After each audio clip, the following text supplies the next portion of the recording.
Hey, Nicole Huntsman, your astrologer from moderncosmic.com.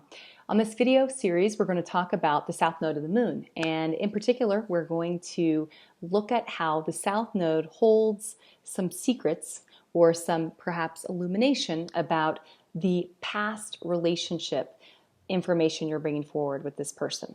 Now, this could be from one life, it could be from multiple lives. It's more the themes that you're bringing forward, okay? So as we look at the south node, many times we will see a story unfold, but mainly really focus on the themes, the thematic elements. Now, the way you're going to do this, if you're unsure of how to find the south node, what you're going to do first, go to astro.com. You need to draw up a Davison chart. This is what we're going to use for this exercise. You can use a composite, but I prefer the Davison. The Davison chart is simply a chart that takes the midpoint of your birth dates, it's that date in the middle, your birth times, the time in the middle, and the actual locations, the latitude and longitude between the two locations you were born. So this is its own little chart, and this is an actual chart that happened on a day in history at an actual place. Might be like a farm field out in the middle of Idaho, but whatever, it's an actual place. And then you can take that chart and you can do progressions, and you can do solar arcs, and you can do solar returns, etc., with this. So this chart shows you the relationship's purpose. And in that purpose, it shows you the past, things that have been brought forward from the past, and the future, what the point is. Why are you together in this life? For what purpose?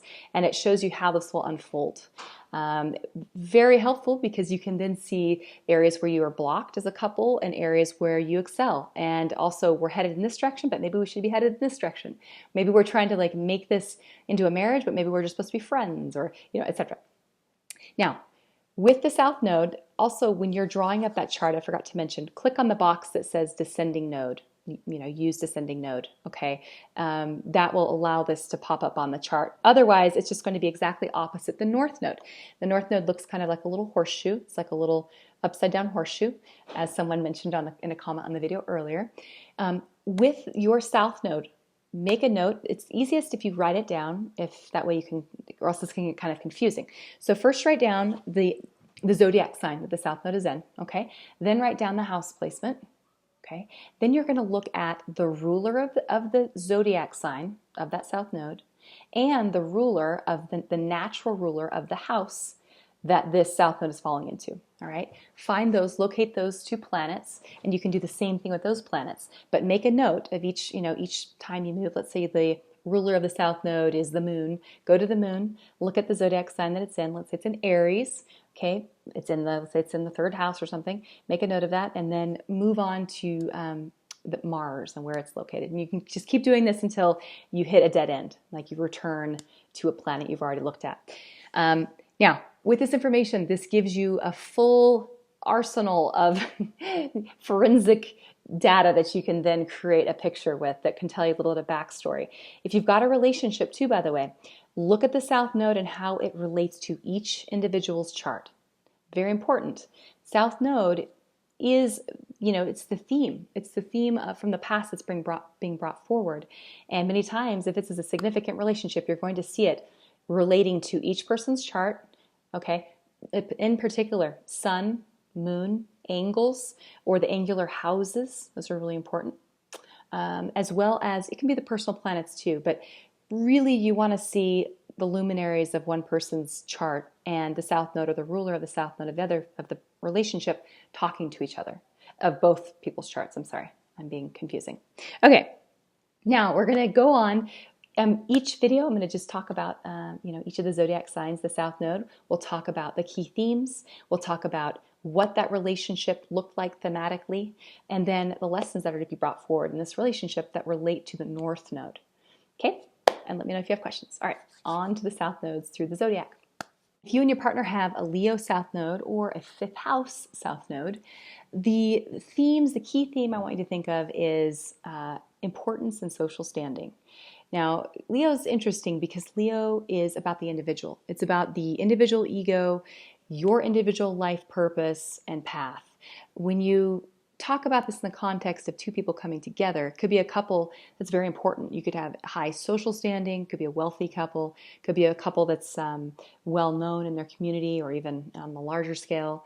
It could be a couple that has also sort of a creative life where the relationship is here to create something that is, requires a bit of force. It requires that Leo need to put something out in the world around you. But perhaps this couple is so focused on their version of the truth that they're doing things sort of at the exclusion of other people's opinions. Or it could be one where it makes me think of like a rich landowners. Oh, I'm going to give you an example couple. If you've ever seen Far and Away, right, with Tom Cruise and Nicole Kidman, that really cheesy Irish movie, the mother and father in that movie that's a very Leo South Node. They're this family, quite wealthy. They've got this estate, but they also have this bit of adventure to them. They're willing to, travel to America to kind of start all over again. That's the creative spirit that's in Leo.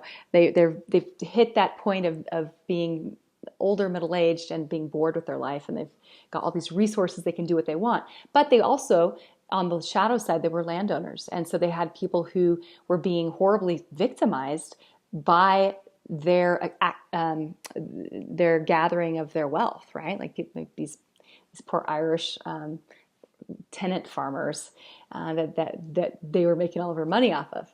So that's an example of Leo. Remember, with Leo, we're always talking shadow. So there's vanity, which you can see with that couple, being more worried about your social standing or your importance in the world around you, and not so focused on how that affects perhaps other people's ability to other people's ability to create life in a way that's equally as fantastic for them. I just used really horrible English. I think that you know what I'm saying. Now, the lessons to be brought forward. This is an Aquarius North Node. So the lesson to be brought forward is to move. Actually, and in this movie, this kind of is what happens, right? The father, they come to America. They surrender, let go of the shackles of vanity and their wealth, and they have to kind of start all over again and from scratch. Aquarius is about freedom. And Aquarius is about allowing other people to be themselves. You yourself have to be yourself in order to give someone else the space for them to feel safe being their own unique version of themselves. So perhaps in this life, their relationship isn't supposed to be one that's more the traditional Orthodox marriage. Maybe they're supposed to be friends in this life. Maybe they're supposed to be in an open relationship where their relationship is learning about freedom, the freedoms that can be experienced through relating with other people without having to always have things your way. So it's kind of nonconformist. It's Aquarius North Node. I quite like it. Look at the house placement. If you've got a North Node that is in the 11th house, again, that's a similar theme. It's the theme of, rather than it being all about the coupling, it's more about letting each person in the relationship also be their own true self and be no self-betrayal allowed. Okay, it's not about trying to impress people. It's not about trying to be someone who looks good on the outside, but who on the inside is miserable. It's about truly living your authentic story as a couple and as the two individuals. It's a little bit of a humanitarian theme here too.